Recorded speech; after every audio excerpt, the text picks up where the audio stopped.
Assalamu alaikum warahmatullahi wabarakatuh. How are you, dear student? My name is Hafiz Nadeem and you are watching Infotech Hafiz IT. तो हम आज start करते हैं। Last lecture में हमने div और spam को देखा और उनकी तमाम करेक्टरिस्टिक्स को देखा। आज का जो हमारा टॉपिक है, जो कि आपने थंबनेल में देख लिया होगा, कि आज हमने देखना है कि हम कैसे इमेज को यूज़ कर सकते हैं, यानी कि इमेज टैग को कैसे हम यूज़ कर सकते हैं HTML में। तो आज का टॉपिक बहुत इंटरेस्टिंग है, बहुत ही इंटरेस्टिंग टॉपिक है और मेरा फेवरेट टॉपिक भी है। तो इसके लिए सबसे पहले हम क्या करते हैं कि थोड़ी सी थ्योरी देख लेते हैं ताकि हमें समझने में आसानी हो। फिर उसके बाद इंशाल्लाह प्रैक्टिकल करेंगे ताकि आपका कॉन्सेप्ट जो है वो स्ट्रॉन्ग हो जाए। तो चलिए स्टार्ट करते हैं कि HTML इमेज टैग्स क्या होता है। तो जो आपके पास टैग है HTML इमेज का, सबसे पहले तो आप एक बात उसमें याद रखिएगा कि इसमें सिर्फ ओपनिंग टैग है, मतलब इसका क्लोजिंग टैग नहीं है। जबकि हम काफ़ी सारे टैग देख चुके हैं जो कि ज़्यादातर हमारे पास जो टैग्स थे वो ओपनिंग और क्लोजिंग दो टैग्स होते थे। बट HTML में जो इमेज टैग है वो एक ऐसा टैग है जिसका सिर्फ ओपनिंग टैग है, क्लोजिंग टैग नहीं है। तो चलिए देखते हैं कि इमेज टैग को कैसे यूज़ करना है। तो जो इमेज टैग है ये डिफ़ाइन क्या करता है, डिफाइंस एन इमेज। अगर आपने अपने पेज पे, अपने वेब पेज पे एक पिक्चर को दिखाना चाहते हैं तो आप क्या करते हैं, इमेज टैग को यूज़ करते हैं। तो एग्जांपल मैंने यहाँ पे लिया है और एग्जांपल में मैंने कुछ बातें लिखी हैं कि हम कैसे टैग को यूज़ करते हैं। IMG ये टैग है इमेज के लिए, और SRC यहाँ पे सोर्स, यानी कि मैंने आगे लिखा हुआ है पाथ के लिए। आप SRC एट्रीब्यूट को यूज़ करते हैं। उसके बाद आपने यहाँ पे ALT अल्टरनेटिव, ALT यानी कि एक ऐसा एट्रीब्यूट है जो अल्टरनेटिव देता है, अल्टरनेट देता है। मतलब क्या कि अगर किसी भी रीज़न पे कोई भी रीज़न बन जाए, तो अगर इमेज आपकी शो नहीं होती वेब पेज पे किसी भी रीज़न के बाइस, तो वहाँ पे क्या होगा कि आपको यहाँ पे जो हम लिखेंगे अल्टरनेटिव टेक्स्ट जो लिखेंगे वो शो हो जाएगा। इसका मतलब क्या है, जब हम प्रैक्टिकल देखेंगे तो आपको मज़ीद समझ आ जाएगा। तो चलिए आगे देखते हैं। यहाँ पे विड्थ और हाइट हम इमेज की देते हैं। इसकी डेफिनेशन में यही चीज़ें जो मैंने अभी आपको बता दी हैं। Image tag is use to embed an image in an HTML page. यहाँ पे एक बहुत इंटरेस्टिंग बात आने वाली है जो मैंने खुद पढ़ी और बड़ा मज़ा आया मुझे, कि images are not technically inserted into a web page, images are linked to web pages. The image tag creates a holding space for the referenced image. इसका मतलब क्या हुआ, इतनी इंग्लिश का सिर्फ मतलब यही निकलता है कि टेक्निकली जो आपको इमेज वेब पेज में नज़र आ रही होती है वो बेसिकली वेब पेज में इमेज जो है वो नहीं होती। वो सिर्फ क्या होता है कि जो आपके पास इमेज टैग होता है वो स्पेस को होल्ड करता है, इतनी स्पेस को होल्ड करता है कि उसमें इमेज आपको शो होती है। बेसिकली वो इमेज लिंक्ड होती है। सिर्फ आप देख सकते हैं link to a web page, सिर्फ ये लिंक्ड होती है, ये inserted into a web page, यानी कि टेक्निकली इंसर्ट नहीं होती। ये आपने याद रखनी, बड़ी इंटरेस्टिंग बात। इसी तरह जो नेक्स्ट है कि इसमें मैंने आपको बता दिया SRC क्या होता है, और इसके लिए हमारे पास SRC यानी कि पाथ के लिए ALT अल्टरनेटिव हम देते हैं। और यहाँ पे एक और बात नोट लिखा हुआ है, बड़ा ज़बरदस्त है ये भी, कि also always specify the width and height of an image.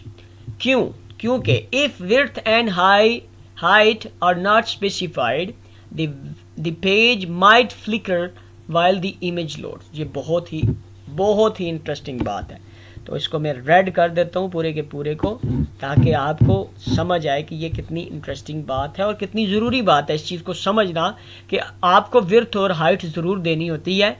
अगर आप नहीं देंगे तो जब आप वेब पेज को रिफ़्रेश करेंगे तो वो कभी कभी फ्लिक करना शुरू हो जाता है। ठीक है, तो अभी हमने इमेज टैग देख लिया, अब इसकी एग्जांपल देखते हैं। यहाँ पे हम करके देखते हैं। तो मैं क्या करता हूँ कि यहाँ पे मैं एक डिव ले लेता हूँ ताकि हमारे जो पीछे वाले जो लेक्चर हैं जो हम पढ़ते जा रहे हैं वो हमें साथ साथ समझ आती जाए उनकी। ओके, सो डिव में मैंने एक डिव लिया और उस डिव के अंदर मैं इमेज ले लेता हूँ। एक इमेज का टैग मैंने ओपन किया, उसके एट्रीब्यूट क्या थे, src। ओके, क्लिक किया src को क्लिक किया तो यहाँ पे आपने एक बात बहुत ही क्लियर कट तरीके से समझनी है जो बहुत ज़रूरी है कि यहाँ पे याद रखना है कि आपने पाथ वही वाला देना है जो आपके पास पाथ यहाँ पे होगा। सबसे बेस्ट मैं आपको वे बताता हूँ कि कभी भी आपको गलती नहीं आएगी। वो बेस्ट तरीका क्या है कि जो जिस फोल्डर में आप होंगे वहाँ पे उसी फोल्डर के अंदर फाइल ले लें और वहाँ पे यानी कि उस फोल्डर के अंदर फाइल में इमेज यानी कि उसी फोल्डर में रख लें। तो आपने करना क्या होगा, पाथ आपने कैसे देना है ये याद रखिएगा, एज इट इज़ जो यहाँ पे लिखा हुआ है, जैसा लिखा हुआ है, एक्सटेंशन भी जो लिखी हुई है बिल्कुल सेम एज यहाँ पे आपने लिखना है। तो यहाँ पे लिखा हुआ है जी प्रोफाइल, सो मैं यहाँ पे लिखता हूँ प्रोफाइल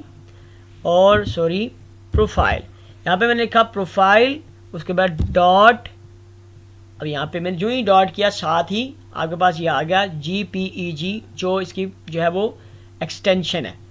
तो इमेज की और भी बहुत सारी एक्सटेंशंस होती हैं, जी भी सिर्फ होती है, JPEG भी होती है और इसके अलावा काफ़ी सारी और भी एक्सटेंशंस हैं। लेकिन याद रखिएगा आपने वही एक्सटेंशन यहाँ पे लिखनी है जो यहाँ पे लिखी हो पहले से, एज इट इज़ वही नाम। उसके बाद स्पेस प्रोवाइड करके, डबल कोटेशन के बाद स्पेस प्रोवाइड करके ALT यानी कि अल्टरनेटिव पे आपने क्या लिखना है कि जो इमेज होगी, तो इमेज जो है मैं उसका नाम लिख देता हूँ। ओके, उसके बाद यहाँ पे आपने क्या करना है कि यहाँ पे आपने सिंपली विड्थ और हाइट दे देनी है। सो विड्थ मैं दे देता हूँ लाइक 500 और यहाँ पे हाइट मैं दे देता हूँ 600, ठीक है। और उसके बाद मैं इमेज टैग को क्लोज कर देता हूँ। तो आप यहाँ पे देखते हैं जो ही मैंने क्लोज किया तो जो हमारे पास सिर्फ एक ही टैग है जिसको हम ओपनिंग टैग कहते हैं, मतलब इसका क्लोजिंग टैग नहीं है। ये करने के बाद मैंने इसको सेव किया।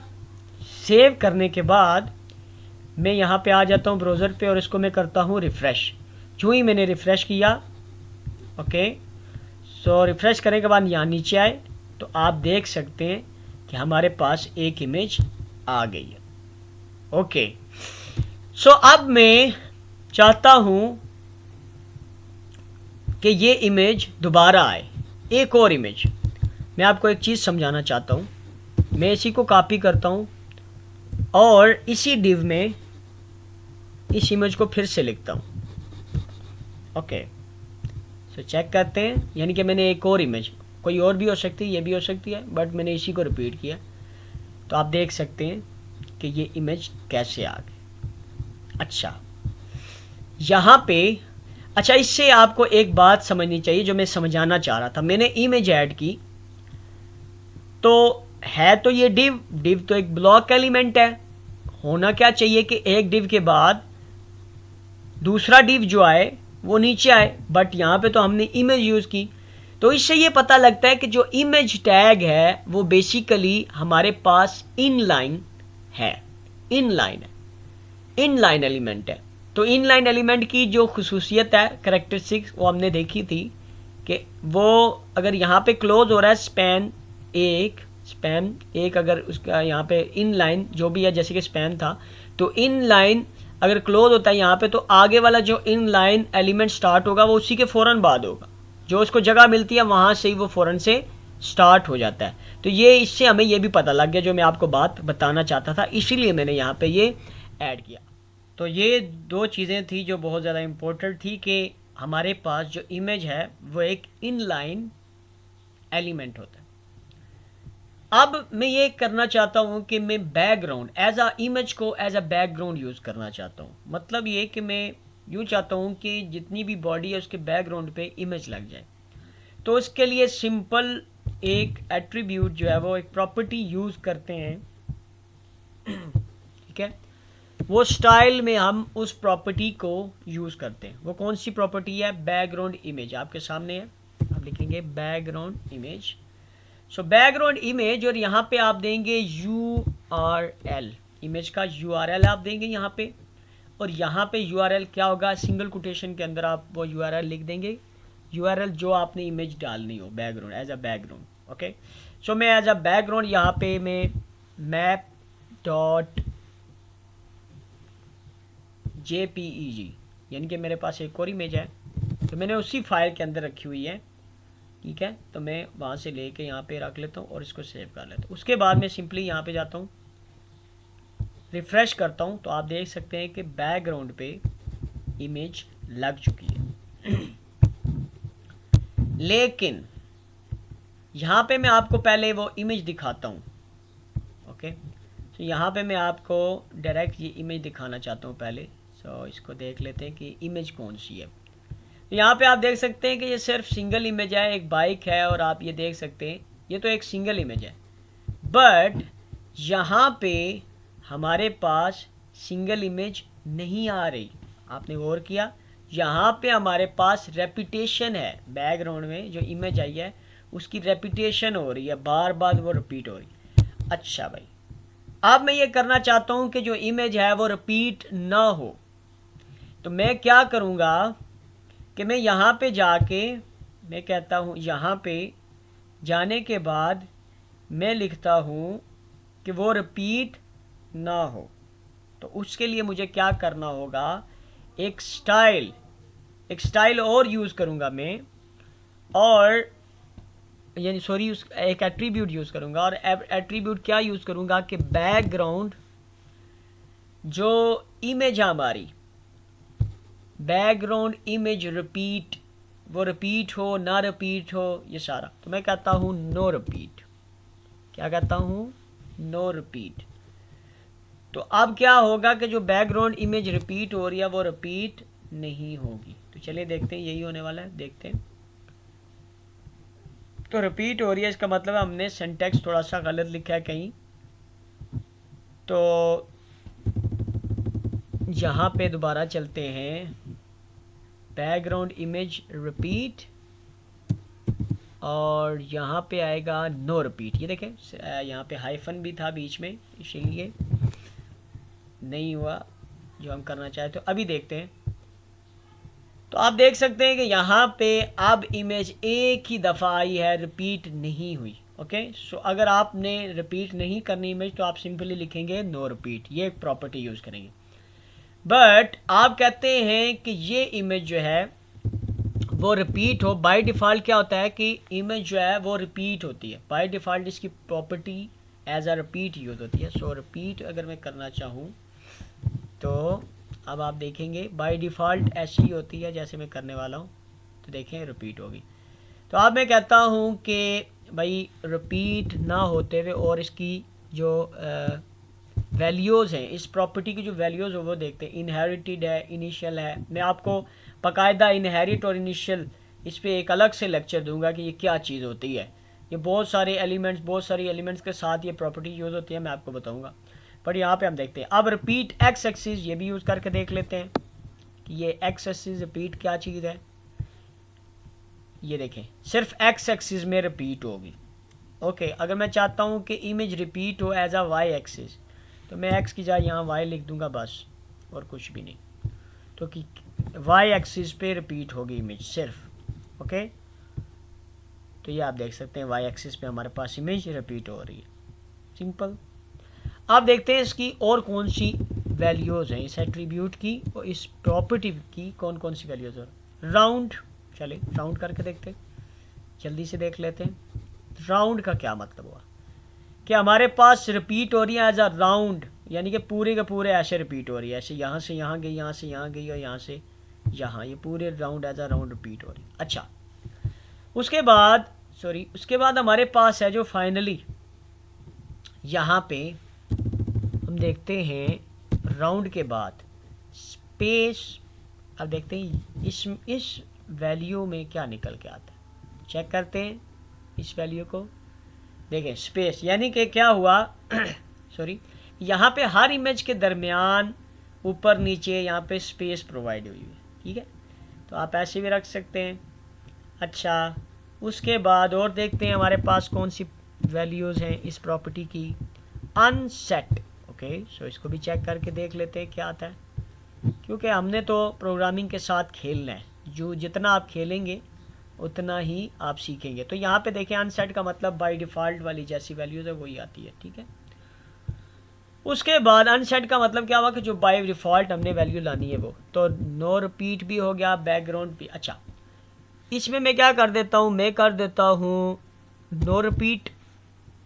एक चीज़ आपको बताना चाहता हूँ, नो रिपीट वैल्यू लगाने के बाद मैं यहाँ पे टर्मिनेटर लगाता हूँ। टर्मिनेटर लगाने के बाद मैं क्या करता हूँ, एक और अगर मैं कहता हूँ, यहाँ पे एक चीज़ मैं आपको यहाँ पे पहले दिखाता हूँ। आप देखें, यहाँ पे जो ही आप जो है वो वेब पेज को नीचे वाली साइड करते हैं, स्लाइड बार जो आपको नज़र आ रही है, इसको मैं नीचे कर रहा हूँ, तो आप देख रहे हैं साथ हमारी जो इमेजेस हैं वो भी नीचे हो रही। बट मैं अब चाहता हूँ कि इमेजेस नीचे ना आए, वो अपनी जगह पर ही रहें। तो उसके लिए मुझे क्या करना होगा, यहाँ पे मुझे एक एट्रीब्यूट यूज़ करना होता है, एक प्रॉपर्टी यूज़ करनी होती है, जिसको मैं कहता हूँ कि बैकग्राउंड अटैच्ड। कि जो बैकग्राउंड अटैच है वो कैसा हो, फिक्स्ड हो, लोकल हो, स्क्रॉल हो। तो हम जल्दी से सारे ही देख लेते हैं। यहाँ से किया सेव, मैं कहता हूँ भाई फिक्स्ड हो वो, तो अब इसको रिफ़्रेश करते हैं तो आप देखते हैं, तो यहाँ पे आप देख रहे हैं कि फिक्स्ड हो गया। यहाँ पे आपके पास जो, क्योंकि हमने नो रिपीट लिखा था, तो मैं अगर इसको रिपीट लिख दूँ तो ये ज़्यादा हमें समझ आएगी एक चीज़ की जो मैं आपको समझाना चाह रहा हूँ, ठीक है। तो मैं यहाँ पे लिखता हूँ भाई रिपीट कर दो, ओके। सो रिपीट कर दो और फिक्स्ड कर दो, दो चीज़ें लिख दी। रिपीट हो गया, अब मैंने कहा फिक्स्ड हो जाए पीछे इमेज, तो आप देख सकते हैं कि अब जो पीछे वाली बैकग्राउंड पे हमने इमेज लगाई है वो फिक्स्ड हो गई, अब वो मूव नहीं हो रही। सो ऐसे भी बहुत अच्छा लग रहा है, आप देख सकते हैं, ठीक है। तो ये भी प्रॉपर्टी मुझे बहुत अच्छी लगती है। आज का पूरा लेक्चर मुझे बहुत ही इंटरेस्टिंग लगा इस वजह से, क्योंकि इसमें बड़े मज़े मज़े की बातें। उसके बाद आप फिक्स ना करते हुए कुछ और भी इसके साथ कर सकते हैं। तो देखते हैं क्या, लोकल, ओके। सो लोकल देखते हैं क्या कहता है जी, क्या उसमें निकल के आता है हमारे पास लोकल में, ओके। सो लोकल में वही होगा जो सिंपली हम देखते आ रहे हैं कि वो हमारे पास फिक्स्ड नहीं आता, वो लोकल ही है, यानी कि बाय डिफ़ॉल्ट जैसे था वैसे ही है, ओके। उसके बाद हमारे पास आता है स्क्रॉल, ठीक है। स्क्रॉल है, चलें ये चेक करते हैं क्या निकल के आता है इसमें। तो स्क्रॉल में भी हमारे पास वही है, ओके। सो यहाँ पे हमारे पास एक ही प्रॉपर्टी है जो ज़्यादा काम आने वाली है। बाय डिफ़ॉल्ट क्या होगा, फिक्स नहीं होगा, हम इसको फिक्स कर देंगे कि भाई बैक वाली इमेज को फिक्स कर दो। अगर आप करना चाहते हैं, ऐसा कोई वेब पेज है उसमें करना चाहते हैं तो आप कर सकते हैं, ठीक है। तो यानी कि मुझे तो यही वाला अच्छा लगता है कि बैकग्राउंड जो भी है वो फिक्स हो जाए और ये जो है वो स्लाइड हो बाकी, ओके। सो ये था जी आज का हमारा इमेज का टैग, और कैसे हम बैकग्राउंड पे इमेज लगा सकते हैं और कैसे हम अपनी वेब पेज पे इमेज को रख सकते हैं। तो उम्मीद करता हूँ कि आज का जो लेक्चर है वो आपको आसान लगा होगा, समझ आई होगी बात की। तो जो नए मेरे स्टूडेंट हैं वो काइंडली इस वीडियो को शेयर करें ज़्यादा से ज़्यादा, और जो नए आने वाले जितने हैं वो सबसे पहले तो सब्सक्राइब करें और बेल आइकन को प्रेस कर दें, ताकि आपको आने वाली जितनी भी और वीडियोज़ हैं वो आपको आसानी से मिल सकें। तो अगली वीडियो में मिलते हैं। थैंक यू वेरी मच, जज़ाकल्लाह।